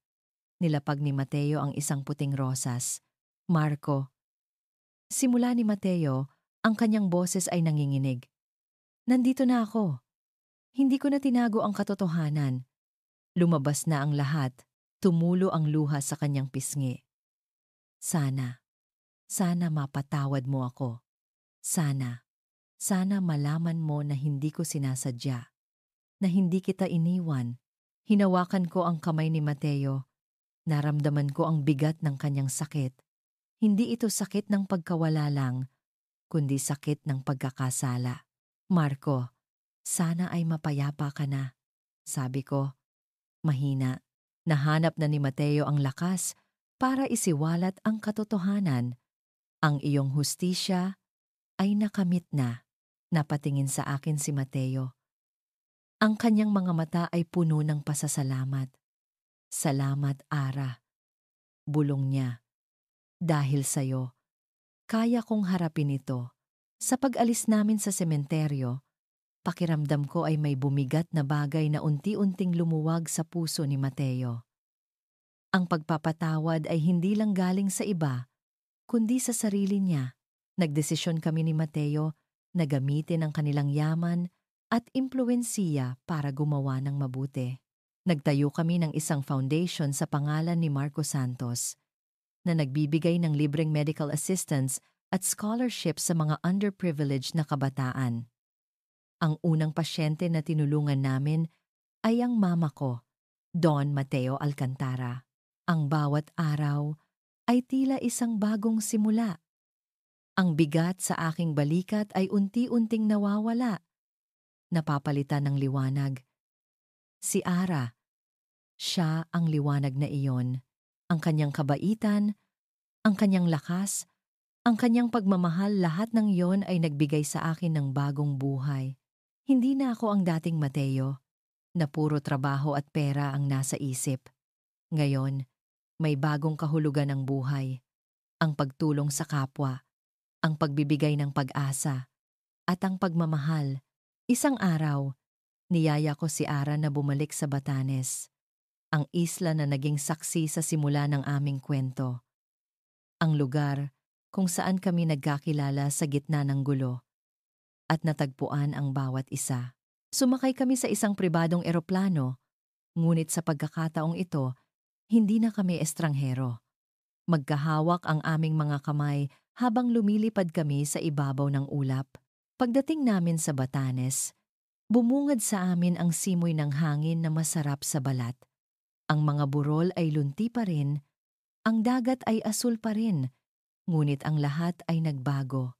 Ang pakiramdam ko, ang pakiramdam ni Ara. Naglakad kami sa mga burol na pinangyarihan ng aming unang pag-uusap. Ngayon, wala nang pagtatago. Wala nang lihim. Tanging pagmamahal at pagkaunawa. Huminto kami sa gilid ng bangin, kung saan ko siya unang inalalayan ng matisod siya. Naalala ko ang kuryente na dumaloy sa aming mga kamay. Naalala ko ang tingin niya. Ara, sabi ko, ang aking boses ay puno ng pagmamahal. Dito tayo nagsimula, sa isang pagkakamali. Ngumiti si Ara. Ang kanyang mga mata ay kumikinang. Isang pagkakamali na naging pinakamagandang bagay na nangyari sa buhay ko. Dahil sa'yo, natutunan kong buksan ang puso ko. Patuloy ko. Natutunan kong magtiwala, natutunan kong magpatawad, at natutunan kong magmahal. Kung wala ka, hindi ko ito kakayanin. Mananatili akong nakakulong sa aking nakaraan. Naramdaman ko ang init ng kanyang kamay sa aking pisngi. Ang kanyang mga mata ay puno ng pagmamahal. Hindi ka kailanman nag-iisa, Mateo, sabi ni Ara. At hindi ka na kailanman mag-iisa. Magkasama tayo sa lahat ng ito. Ikaw at ako, niyakap ko siya ng mahigpit. Halos hindi ko na siya bibitawan. Hinalikan ko siya. Isang halik na puno ng pasasalamat, ng pagmamahal, at ng pag-asa. Ang halik na iyon ay sumisigaw ng aming kwento. Isang kwento ng dalawang taong nagmula sa magkaibang mundo na pinagtagpo ng tadhana sa gitna ng gulo at natagpuan ang tunay na pag-ibig sa pagitan ng mga lihim at sakit. Ang bawat sugat ay nagbigay sa amin ng lakas. Ang bawat pagsubok ay nagpatibay sa aming pagmamahalan. Ang buhay ay hindi perpekto. Puno ito ng mga lihim, ng sakit, ng pagkawala. Ngunit sa gitna ng lahat ng iyon, mayroon pa ring pag-asa, mayroon pa ring pagmamahal, at iyon ang lihim ng buhay. Ang paghahanap ng liwanag sa dilim, ang pagtanggap sa bawat imperfection, at ang pagmamahal ng buo, walang takot, walang pag-aalinlangan. At habang nakatingin kami sa paglubog ng araw sa Batanes, alam kong ito ay simula pa lang. Isang simula ng isang buhay na puno ng pag-asa, ng pagmamahalan, at ng walang katapusang kwento. At dito nagtatapos ang kwento ni Ara at Mateo. Salamat, mahal naming tagapakinig, sa pagsama sa amin sa bawat pahina sa bawat kabanata ng lihim ng buhay. Naramdaman niyo ba ang bigat ng pagod ni Ara? Ang kaba ng kanyang puso sa gitna ng unos? Sumama ba kayo sa kanya sa paghahanap ng pag-asa para sa kanyang pamilya? Naramdaman niyo ba ang lamig at pasanin ni Mateo? Ang dilim ng kanyang nakaraan na pilit niyang tinatago. Sana ay naramdaman niyo ang bawat kirot at bawat kilig na kanilang pinagdaanan. Ang pagsusulat ng kwentong ito ay isang paglalakbay din para sa akin. Habang binubuo ko ang bawat eksena, nakita ko kung paano ang dalawang nilalang na napakalayo sa isa't isa ay pinaglapit ng tadhana at kung paano ang pag-ibig ay lumago sa gitna ng kaguluhan. Naranasan ko ang kanilang mga pagsubok, ang kanilang pagkalito, at ang kanilang mga tagumpay. Ito ay patunay na kahit gaano kalaki ang pagsubok, gaano man kadilim ang nakaraan, ang pag-asa ay laging naroon. Nais kong ipaalala sa inyo na ang tunay na pag-ibig ay hindi lamang tungkol sa perpektong paghahanap, kundi sa pagtanggap ng mga pagkukulang at paghahanap ng liwanag sa loob ng bawat isa. Ito ay tungkol sa pagpapatawad, hindi lang sa iba, kundi sa sarili. Ito ay tungkol sa paghahanap ng tapang na harapin ang katotohanan at ang pagyakap sa pag-asa na laging may bagong simula. Sana ay naiwan sa inyong mga puso ang mensahe ng kwentong ito. Maraming salamat sa inyong walang sawang pagsuporta. Ibahagi niyo po ang inyong mga saloobin at damdamin sa kwentong ito. Maraming salamat muli at hanggang sa muling pagkukwento, Lihim ga Puso.